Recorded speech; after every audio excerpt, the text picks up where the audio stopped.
Maria ಮಚಾಡೋಗೆ Nobel ಶಾಂತಿ ಪಾರಿತೋಷಕ ಸಿಕ್ಕಿರೋದು. ಸ್ವಘೋಷಿತ ಶಾಂತಿ ದೂತನಿಗೆ ನಿರಾಸೆ ಆಗಿದೆ. ಅದು ಯಾರು ಅಂತಾರೆ ಅಮೆರಿಕ ಅಧ್ಯಕ್ಷ ಟ್ರಂಪ್. ನೊಬೆಲ್ ಶಾಂತಿ ಪಾರಿತೋಷಕ ಒಂದ್ ಕಡೆಗೆ 7, ಒಂದ್ ಕಡೆಗೆ 8, ಒಂದ್ ಕಡೆಗೆ 10 ಯುದ್ಧ.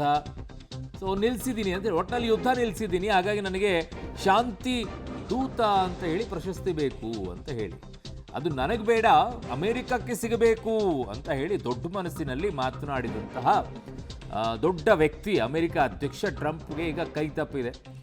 ತಪ್ಪಿರೋದಕ್ಕೊಂದು ಕಾರಣ ಇರ್ಬೋದು ಅನ್ಸುತ್ತೆ ನನಗೆ. ಇಡೀ ಪ್ರಪಂಚವನ್ನೆಲ್ಲ ಆರ್ಥಿಕ ಇಕ್ಕಟ್ಟಿನಲ್ಲಿ ಸಿಕ್ಕಾಕೊಂಡ್ಬಿಟ್ಟು ಟ್ಯಾಕ್ಸ್ ಮೇಲೆ ಹಾಕಿ ಸುರಿದು ಹಾಕ್ಬಿಟ್ರಲ್ಲ, ಅದಕ್ಕೂ ಮೋಸ್ಟ್ಲಿ ನೀವು ಜನರನ್ನೆಲ್ಲ ಹಿಂಗೆ ಗೋಳ ಹೊಯ್ಕೊಂಡ್ಬಿಟ್ಟು ನೀವು ಶಾಂತಿ ಬೇಕು, ಯುದ್ಧ ನಿಲ್ಲಿಸ್ಬಿಟ್ಟು ಅಂದರೆ ಹೆಂಗೆ ಕೊಡೋಕ್ಕಾಗತ್ತೆ ಅಂತ ಇರ್ಬೋದೇನೋ ಅಂತ ನನಗೆ ಅನ್ಸುತ್ತೆ. ಗೊತ್ತಿಲ್ಲ, ಅವೆಲ್ಲ ಬೇರೆ ಬೇರೆ ಇರುತ್ತೆ, ಅದಕ್ಕೆ ಆದಂಥ ರೂಲ್ಸ್ಗಳಿರುತ್ತೆ, ಅದಕ್ಕೆ ಆದಂಥ ನಿಯಮಗಳೇನೇನಿದ್ದಾವೆ ಅವುಗಳೆಲ್ಲ ಇರ್ತವೆ, ಯಾರಿಗೆ ಕೊಡಬೇಕು ಹೇಗೆ ಅಂತ ಹೇಳಿ. ಸೊ ಅದಕ್ಕೆ ಈಗ ಕೊಟ್ಟಿದ್ದಾರೆ.